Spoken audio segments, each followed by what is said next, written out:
Hello friends, स्वागत है आप सभी का मेरे यूट्यूब चैनल पे। तो आज हम हमारी वीडियो क्लास में यूपी पीसीएस में जो एमओसीएस की वैकेंसी आई है उस कम्युनिटी पार्ट का टॉपिक डिस्कस करेंगे। जैसा कि आप सभी जानते हैं, अभी मेरी प्रीवियस क्लासेस भी इसी सेम टॉपिक कम्युनिटी पार्ट के लिए चल रही है। आपके 25 मार्क्स का जो पोर्शन है ये कवर करता है। और जैसा कि आप सभी जानते हैं कि एमओसीएस की एग्ज़ाम टफ रहती है। इसमें 50 मार्क्स का यूपी का जीके जीएस पूछा जाता है और 75 मार्क्स का आपका, जैसे आप आयुर्वेद से फॉर्म भरते हैं तो आयुर्वेद का रहेगा, और यूनानी से भरते हैं तो यूनानी वाला पार्ट आपका 75 मार्क्स का रहेगा। ऑल्दो आपके लिए 25 मार्क्स भी बहुत ज़रूरी होते हैं। सो फार काफ़ी ज़्यादा अच्छा है कि आप इस पे भी पूरा फोकस करें। तो हम आपके लिए सबसे पहले कम्युनिटी पार्ट की क्लासेस लेकर आए हैं। हर एक टॉपिक को हम हमारी वीडियो क्लास में अच्छे से सिंपल और शॉर्ट नोट्स के थ्रू हर टॉपिक को कवर कर रहे हैं। उसके पॉइंट्स, सब पॉइंट्स और उसके अंदर जो भी इम्पोर्टेंट थ्योरी होती है उन सबको हमने स्मार्ट स्टडीज़ के थ्रू नोट्स में कन्वर्ट करके आपको पढ़ाया है। साथ में हम उसी टॉपिक के एमसीक्यूज़ भी करवाते हैं ताकि आपको सो फार आइडिया हो जाए कि टॉपिक से कैसे क्वेश्चंस आते हैं। और साथ में मैंने आपके प्रीवियस पेपर को एनालिसिस किया है, तो उसी के बेस्ड हम क्वेश्चंस आपको करवा रहे हैं ताकि आपकी तैयारी स्ट्रॉन्ग हो। आप एक बार वीडियो देखकर अच्छे से समझ सकें, याद कर सकें, दूसरी बार आप अपने आप क्वेश्चन बनाएं ताकि आपका कॉन्फिडेंस बिल्ड हो अपने एग्ज़ाम के लिए, आप अपने एग्ज़ाम में अच्छे से परफॉर्म कर पाएँ। और आपका जो 25 मार्क्स का पोर्शन है इसको हम 101% कवर करेंगे। और वीडियो के लास्ट में अच्छे पूरा वीडियो देखिए। वीडियो को लास्ट में हम आपके लिए कुछ प्लान किया है, उसके बारे में भी आपसे डिस्कस करेंगे। और वीडियो अच्छा लगे तो आप वीडियो को लाइक कीजिए और चैनल को सब्सक्राइब कर लीजिए। जल्दी जल्दी बेल आइकन को प्रेस कीजिए, बिकॉज आपकी जो अपकमिंग क्लासेस है उनका नोटिफिकेशन आपको जल्दी मिल सके, आप जल्दी जल्दी क्लास ले सकें। और अगर आपको कोई भी एनी क्वेरी है तो आप हमारे टेलीग्राम चैनल पर डिस्क्रिप्शन में लिंक है, वहाँ जाकर पूछ सकते हैं। तो स्टार्ट करते हैं आज का टॉपिक। आज का हमारा टॉपिक है आपके लिए कम्युनिटी पार्ट का इंटीग्रेटेड डिजीज सर्विलेंस प्रोजेक्ट। ठीक है, अब इसका इंट्रोडक्शन देखते हैं। इसके इंट्रोडक्शन में हमें बताया गया है कि जो इंटीग्रेटेड डिजीज सर्विलेंस प्रोजेक्ट है, आईडीएसपी इसका शॉर्ट फॉर्म में बोलते हैं, is a decentralised state based surveillance system in India. ये स्टेट बेस्ड सर्विलेंस है जो कि इंडिया में चलाया जाता है, इंटीग्रेटेड डिजीज सर्विलेंस प्रोजेक्ट को।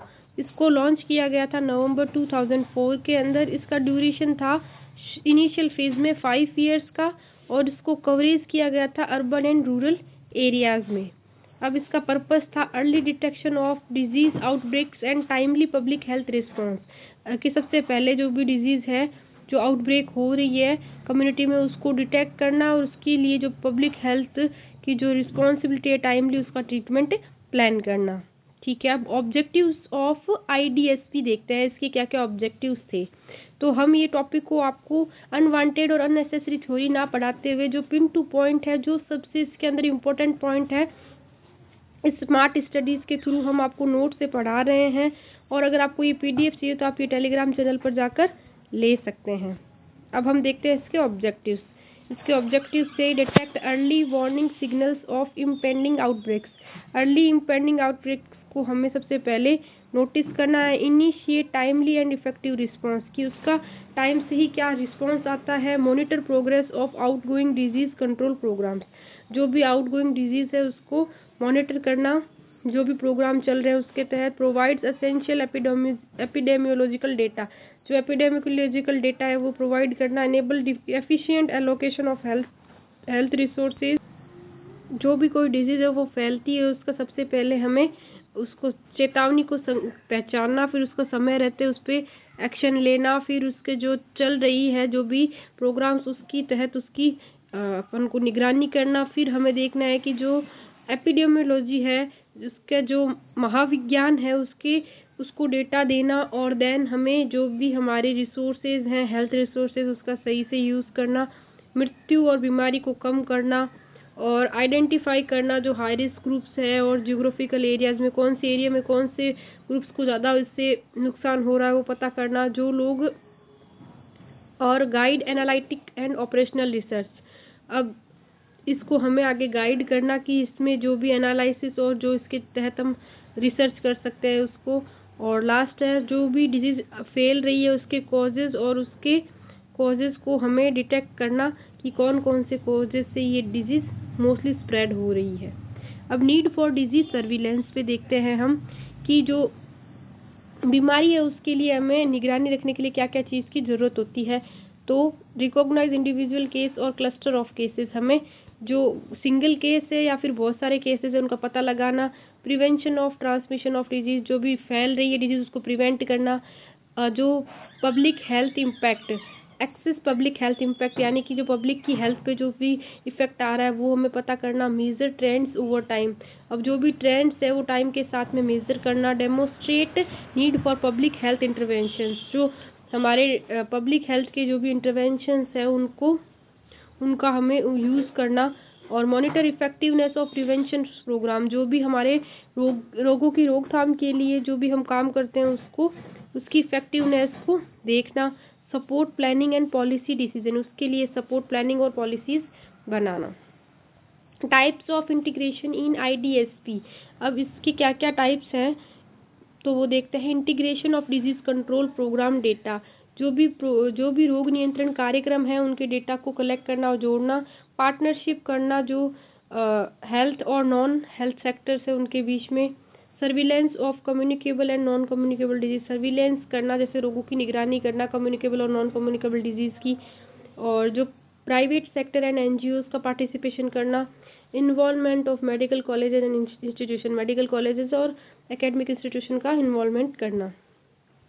की इंफॉर्मेशन कलेक्टेड इन सर्विलेंस, अब कौन कौन सी की फैक्टर्स हम कलेक्ट करते हैं तो कि कौन है जो रोग से प्रभावित है, और how many get the disease, कितने लोग बीमार हैं, where did they get disease, कहाँ कहाँ तक डिजीज़ फैल रही है, why did they get the disease, और क्यों बीमार हो रहे हैं लोग, और कौन सी कार्रवाई की गई पब्लिक हेल्थ रिस्पॉन्स के लिए, मतलब जो पब्लिक है उसकी हेल्थ के सुधार के लिए क्या क्या कार्रवाई की गई। तो कंपोनेंट्स ऑफ सर्विलेंस एक्टिविटी, अब जो सर्विलेंस की एक्टिविटी के लिए जो हम देखते हैं कंपोनेंट्स क्या क्या हैं, collection of data, complication of data, analysis and interpretation, follow up action और फीडबैक देना, विश्लेषण और व्याख्या का ध्यान रखना, डेटा को कलेक्ट करना, डेटा को अरेंज करना, प्रीक्विसिट और इफेक्टिव सर्विलेंस, तो इसमें हम देखते हैं कि जो निगरानी के लिए क्या क्या प्रभावी रहता है वो हम देखते हैं कि जब हम निगरानी करते हैं तो हमारे लिए क्या क्या इफेक्टिव रहता है। तो use of standard case and definition, अब जो कोई भी डिजीज़ है उसके लिए स्टैंडर्ड हमें डेफिनेशन का यूज़ करना है, regular and timely reporting, daily और हमें टाइमली रिपोर्ट करना है, action take on reports, report के आधार पर हमें एक्शन लेना है। Classification of surveillance in IDSP, अब IDSP के तहत जो भी क्लासिफिकेशन है वो हम देखते हैं, जैसे सिंड्रोमिक डायग्नोसिस में केवल जो भी हमारे सिम्टम्स होते हैं उनके बेस पे होता है, और ये किया जाता है done by paramedical staff and community members, ये कम्युनिटी मेंबर्स और पैरामेडिकल स्टाफ के द्वारा किया जाता है। प्री एग्जम्पटिव डायग्नोसिस, ये डायग्नोसिस होता है जो हिस्ट्री और क्लिनिकल एग्जामिनेशन बेस्ड होता है, और ये मेडिकल ऑफिसर यानी MO के द्वारा किया जाता है। कंफर्म्ड डायग्नोसिस होता है वो क्लिनिकल डायग्नोसिस होता है तो लेबोरेटरी कंफर्म्ड होता है, इसमें जो ब्लड स्मीयर होता है वो पॉजिटिव होता है, जैसे मलेरिया, AFB, TB, ये सब के लिए जो हमारा डायग्नोसिस किया जाता है लेबोरेटरी में। अब हम देखते हैं syndromes under surveillance in IDSP, इसके अंदर क्या क्या सिंड्रोम्स के अंदर क्या क्या सिम्टम्स देखते हैं हम। सबसे पहले फीवर है जो लेस देन 7 डेज होना चाहिए, विदाउट आइसोलाइजिंग साइंस, जो भी कोई भी इसमें साइंस नहीं होनी चाहिए, लोकलाइज कोई भी साइंस नहीं होनी चाहिए, जैसे कि रैशेज, अल्टरेड सेंसोरियम मतलब कि अपना जो भी है अपनी जो चेतना है उसमें चेंज होना, कन्वर्जन यानी कि जो ऐसे मतलब कि चक्कर वक्कर आना, कन्वर्जन जैसा type of, with bleeding from skin और म्यूकस मेम्ब्रेन, की स्किन और म्यूकस मेम्ब्रेन में चेंजेस आना। नेक्स्ट देखते हैं कफ मोर देन 3 वीक्स, 3 वीक से ज़्यादा खांसी आना, एक्यूट फ्लैसिड पैरालिसिस यानी जो पैरालिसिस हो जाता है उसकी जो टाइप है ये डायरिया हो जाना, jaundice, unusual events causing death for hospitalisation, अब असामान्य मौत और अस्पताल में भर्ती के टाइम अगर असामान्य मौत हो जाती है तो भी इसका ये कारण है। अब disease picked up by syndromic surveillance, जैसे कि फीवर है तो वो किस डिजीज से कोरिलेट करता है, मलेरिया और टाइफाइड से, और फीवर है विद रैशेस वो किससे डिजीज से कोरिलेट करता है, मीजल्स से। तो ये तो सिंड्रोम है और ये इसकी डिजीज है। ऐसे ही हम आगे दे रखा है, जैसे फीवर विद अल्टरेड सेंसोरियम आता है तो जापानीज इंसेफेलाइटिस और डेंगू है कि इसमें जब हमारी कॉन्शियसनेस थोड़ी सी ऐसे डल हो जाती है, पेशेंट ऐसे फैंट फैंट सा फील करता है, तो उसमें ये होता है जॉन्डिस और जो जापानीज इंसेफेलाइटिस और डेंगू। और कफ जो 3 हफ्तों से ज़्यादा रहता है तो उससे हम ट्यूबरकुलोसिस भी मानते हैं। एक्यूट फ्लैसिड पैरालिसिस पोलियो में होता है, डायरिया होता है कोलेरा में, जॉन्डिस होता है हेपेटाइटिस और लेप्टोस्पाइरोसिस में, और अनयूजुअल सिंड्रोम जैसे एंथ्रेक्स, प्लेग, इमर्जिंग एपिडेमिक्स। अब core condition under surveillance, regular surveillance के अंदर कोर कंडीशंस देखते जैसे वेक्टर बोर्न हो गया मलेरिया, वाटर बोर्न हो गया acute diarrheal, cholera, typhoid, respiratory में ट्यूबरकुलोसिस आ गया, वैक्सीन प्रिवेंटेबल में मीजल्स आ गया, इरिडिकेशन प्रोग्राम में पोलियो आ गया, और अदर कंडीशंस के अंदर आ गया road traffic accidents link with police data, international committees, plague, unusual syndromes like meningoencephalitis, respiratory distress, hemorrhagic fever, other diagnostic illness। Sentinel surveillance के अंदर जो सेक्सुअली ट्रांसमिटेड डिजीज होती है, ब्लड बॉर्न डिजीज जैसे HIV, HPV और HCV। Environmental surveillance के अंदर water quality monitoring की जाती है और outdoor air quality large urban centres पे मेंटेन की जाती है। रेगुलर पीरियोडिक सर्वेज, इसमें नॉन कम्युनिकेबल डिजीज का रिस्क फैक्टर है जैसे anthropometry, physical activity, blood pressure, tobacco use और न्यूट्रिशन। एडिशनल स्टेट प्रायोरिटीज देख लेते हैं। Each state can include up to 5 additional disease for surveillance based on local needs. 5 ऐसे जो एडिशनल डिजीज है उनके लिए सर्विलेंस बेस्ड लोकल नीड्स को इसमें सारे स्टेट्स को इंक्लूड किया जाता है। Reporting units for disease surveillance, public health sector में sub centre, PHC, CSC, district hospital, urban hospital और ESI, रेलवे हॉस्पिटल और मेडिकल कॉलेज हॉस्पिटल्स को इंक्लूड किया गया है। और प्राइवेट सेक्टर के अंदर हमें इंक्लूड किया गया है NGOs के अंदर sentinel private practitioner, private nursing homes, sentinel hospitals, medical colleges, private and NGOs laboratories. Flow of reporting, sub centre पर ANM को रिपोर्ट करते हैं, reports all cases fulfilling clinical syndromes. PSC और CSC पर मेडिकल ऑफिसर्स को report, जैसे report probable case और report confirmed case when lab result are available.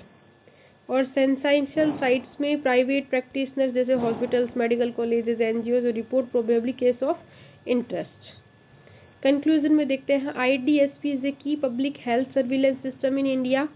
It strengthen early detection, rapid response and prevention of outbreak, early insurance integration, coordination and evidence based decision making. अब हमने जो IDSP topic पढ़ा था उसके हम MCQs करेंगे integrated disease surveillance के। तो सबसे पहला क्वेश्चन है, इंटीग्रेटेड डिजीज सर्विलेंस है वो प्रोजेक्ट कब लॉन्च हुआ था इंडिया के अंदर, 2000, 2002, 2004 और 2006। तो इसका सही आंसर हो जाएगा ऑप्शन नंबर C, 2004 के अंदर। IDSP is best described as centralized national program, hospital based reporting program system, decentralized state based surveillance और डिजीज इरिडिकेशन प्रोग्राम। तो इसका सही आंसर होगा decentralised state based surveillance system. ठीक है, हम नेक्स्ट क्वेश्चन पे मूव करते हैं। आई होप आप सभी को रिलेट कर पा रहे होंगे थ्योरी के पार्ट से। जो भी हमने थ्योरी के पार्ट में पढ़ा है उसी को हम MCQs में लेकर आए हैं प्रीवियस पेपर के एनालिसिस के साथ में। तो आपको सो फार कोई दिक्कत नहीं होनी चाहिए क्वेश्चंस को समझने में, बिकॉज आपने थ्योरी का पार्ट अच्छे से पढ़ा है। The main purpose of IDSP, तो मेन पर्पज देख लेते हैं, provide free treatment, conduct survey only, detect early warning and signals of disease outbreaks और train health workers। अब इसका मेन पर्पस तो यही था कि सबसे पहले डिटेक्ट अर्ली वार्निंग सिग्नल्स और डिजीज आउटब्रेक्स को कंट्रोल करना, है ना। जैसे कि हमने सब थ्योरी में पढ़ा है, आप इसे को रिलेट कर पा रहे होंगे कि कैसे क्वेश्चन आपके एग्जाम में आएंगे।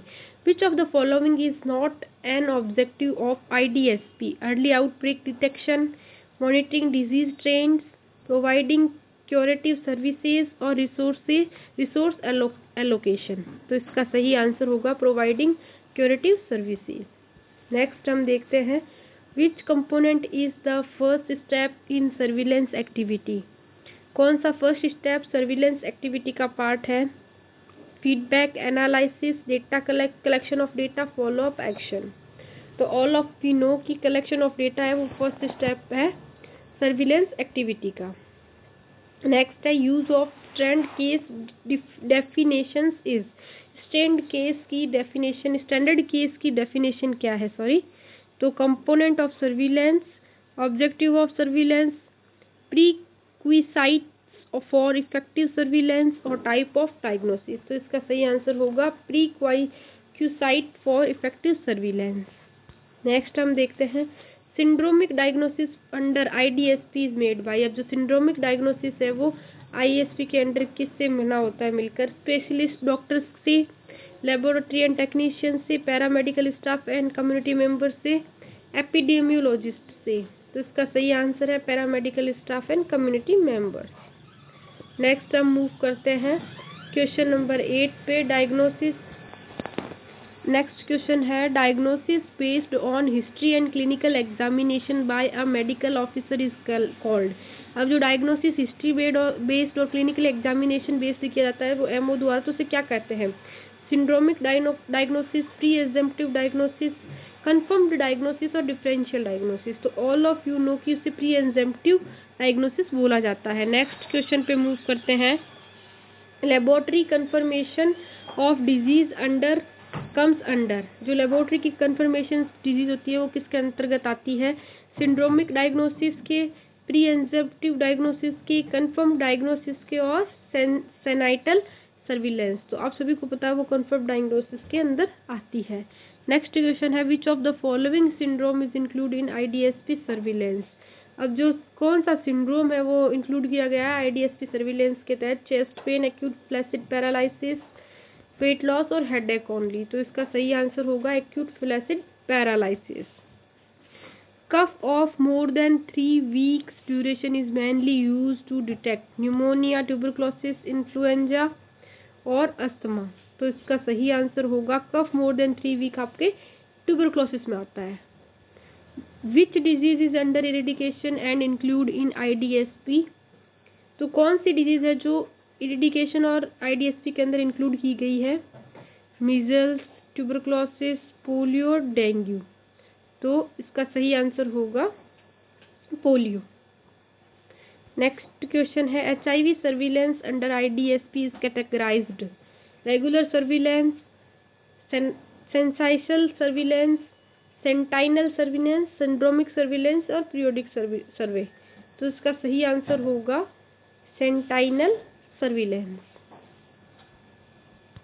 नेक्स्ट क्वेश्चन देखते हैं, each state can include how many additional disease under IDSP?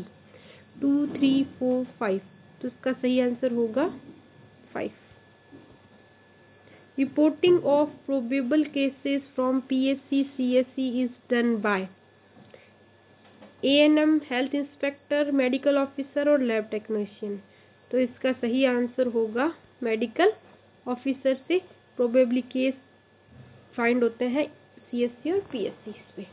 अब जैसा कि मैंने बोला था कि आपके लिए हमने कुछ प्लान किया है, तो उसको हम हमारी इस 10th वीडियो, तो जैसा कि आप सभी को पता है आज हम हमारी क्लास में कुछ आपके लिए स्पेशल लॉन्च करने वाले थे। तो ये है आपके लिए लक्ष्य बैच की लॉन्चिंग हमारी क्लास में। तो ये आपके लिए टेस्ट सीरीज का जो हमने बैच लॉन्च किया है, ये एक टेलीग्राम बैच है जिसमें हमने आपके लिए जो भी अभी कम्युनिटी पार्ट की आपके यूट्यूब पे क्लासेस चल रही है विद MCQs, उसी कम्युनिटी पार्ट का सारा पोर्शन हम थ्योरेटिकल पोर्शन और MCQ पोर्शन यूट्यूब पे करवाएंगे और उसी के बिहाफ पे जो आपके एग्जाम में आएगी इसके लिए इम्पोर्टेंट टेस्ट सीरीज लॉन्च की है। इसमें हम 15 टेस्ट रखेंगे टोटल, मेजर और माइनर टेस्ट सीरीज रहेगी। 12 आपके माइनर टेस्ट रहेंगे और 3 आपके मेजर टेस्ट रहेंगे। सारा आपका एग्ज़ाम ओरिएंटेड रहेगा ये टेस्ट, और जो आपके एग्ज़ाम में 25 मार्क्स का जो UP PCS MOCH में कम्युनिटी पार्ट आएगा उसके लिए हमने ये टेस्ट सीरीज़ का बैच लॉन्च किया है। और ये प्योरली आपके कम्युनिटी पार्ट का रहेगा। इसमें आपकी फ़ीस रखी है हमने 199, और जो 50 स्टूडेंट्स हैं, फर्स्ट कम फर्स्ट सर्व, जो पहले आए पहले पाए, पहले जो 50 विद्यार्थी हमारे साथ स्टूडेंट्स जुड़ेंगे उनके लिए हमने फीस को 199 रखा है। बाद में हम हमारी फ़ीस को बढ़ा देंगे। और ये टेस्ट सीरीज़ आपके लिए PDF फॉर्मेट में रहेगी। ये एक टेलीग्राम बैच रहेगा, और इसके बारे में आप कोई भी जानकारी चाहिए आपको तो आप हमारे टेलीग्राम पे DM करके भी पूछ सकते हैं। ये हमारे व्हाट्सएप नंबर है। अगर आपको ये टेस्ट सीरीज़ ज्वाइन करनी है तो आप वहाँ पे लिखकर हाई लिखकर UPPCS MOCH टेस्ट सीरीज़ लिखते ही कम्युनिटी पार्ट की जो हमने क्लासेस ले रहे हैं उसकी सारी हम टेस्ट लॉन्च करेंगे आपके लिए। और मोस्ट प्रोबेबली आपके लिए टेस्ट मकर संक्रांति के बाद में स्टार्ट हो जाएंगे, तो आप ज्वाइन कर सकते हैं हमारे ये लक्ष्य बैच, जो आपके लिए फ़िलहाल कम्युनिटी पार्ट के लिए ही जो 25 मार्क्स का आपका पोर्शन आएगा UPPCS एग्ज़ाम में, उसके लिए बनाया गया है। और मिलते हैं हम हमारी नेक्स्ट क्लास में नेक्स्ट टॉपिक के साथ। Thank you.